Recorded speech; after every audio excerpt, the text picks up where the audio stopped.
बहुत प्राचीन समय की बात है, जब पृथ्वी पर धर्म और अधर्म के बीच संतुलन बिगड़ गया था। असुरों ने अत्याचार बढ़ा दिया था। हिरण्याक्ष एक अत्यंत शक्तिशाली असुर था। उसने पृथ्वी माता भूदेवी पर अत्याचार बढ़ा दिए। उसे भय था कि भूदेवी उसके अधर्म को रोक देंगी। इसलिए हिरण्याक्ष ने भूदेवी को महासागर में छिपा दिया, ताकि पृथ्वी का स्वरूप उसके हाथ से बच न पाए। पृथ्वी माता अत्यंत पीड़ित थी।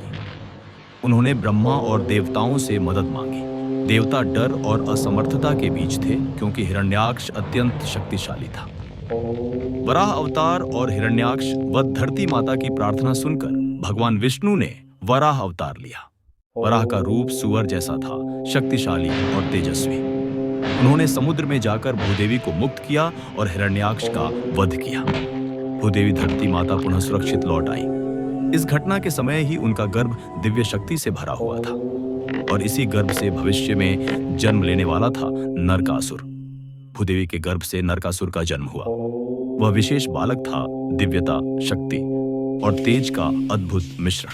भगवान विष्णु का अंश होने के कारण उसमें दिव्यता और बल था। बचपन से ही वह तेजस्वी और साहसी था, लेकिन भीतर अहंकार भी धीरे धीरे पनपा। नरकासुर का जन्म इसलिए महत्वपूर्ण था क्योंकि उसे भविष्य में अधर्म का नाश करना था, लेकिन उसके साथ असुरों का स्वभाव और अभिमान भी जन्म से ही जुड़ा था। तपस्या और वरदान। नरकासुर ने कठोर तपस्या आरंभ की। वह अग्नि और जल में बैठा भूखा प्यासा रहा और कई वर्षों तक साधना करता रहा। उसकी तपस्या से ब्रह्मा प्रसन्न हुए।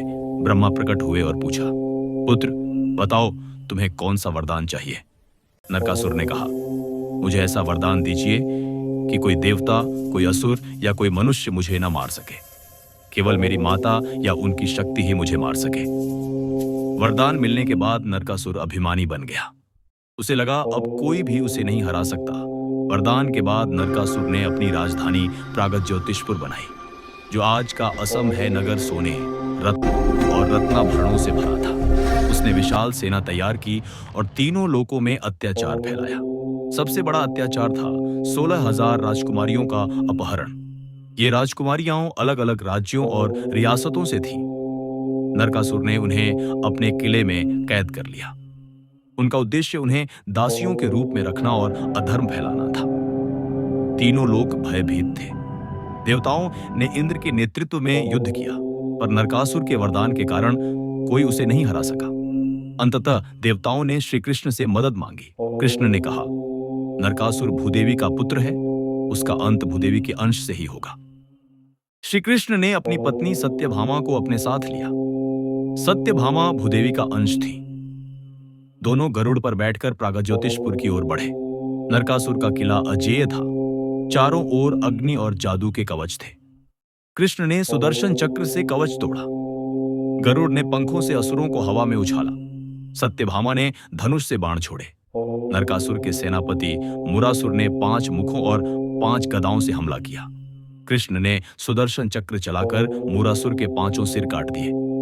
देवताओं ने आकाश से पुष्प वर्षा की। जय श्री कृष्ण, जय मुरारी। नरकासुर स्वयं युद्ध भूमि में उतरा। उसका रथ पर्वत जितना विशाल था। आंखों से अग्नि की लपटें निकल रही थी। कृष्ण, तेरा अंत आज होगा। कृष्ण ने शांत स्वर में कहा, धर्म का पुत्र अधर्म के रास्ते पर आया। अब उसका अंत धरती की शक्ति से होगा। भयंकर युद्ध हुआ। सत्यभामा ने क्रोध में बाण छोड़ा, जो सीधे नरकासुर के हृदय में जाकर लगा। नरकासुर का विशाल शरीर भूमि पर गिर पड़ा। मरते समय नरकासुर ने कहा, हे प्रभु, अब मुझे अपने पापों का एहसास हुआ। मुझे मोक्ष दीजिए। कृष्ण ने कहा, तू भूदेवी का पुत्र था, इसलिए तुझे मोक्ष मिलेगा। आज से इस दिन को लोग नरक चतुर्दशी के रूप में मनाएंगे। किले में बंद 16,000 राजकुमारियां भयभीत थीं। कृष्ण ने उन्हें मुक्त किया और द्वारका ले आए। उनके सम्मान को पुनः स्थापित किया। कृष्ण ने कहा, वही ये समस्त स्त्री का सम्मान किसी की दया पर नहीं, उसके अस्तित्व पर निर्भर करता है। धर्म और संदेश। यह कथा केवल युद्ध की नहीं, बल्कि अधर्म के विनाश और धर्म की विजय की कहानी है। नरकासुर का जन्म, शक्ति और अभिमान, अत्याचार, अधर्म, श्री कृष्ण और सत्यभामा, न्याय और सत्य, अंत मोक्ष और नरक चतुर्दशी।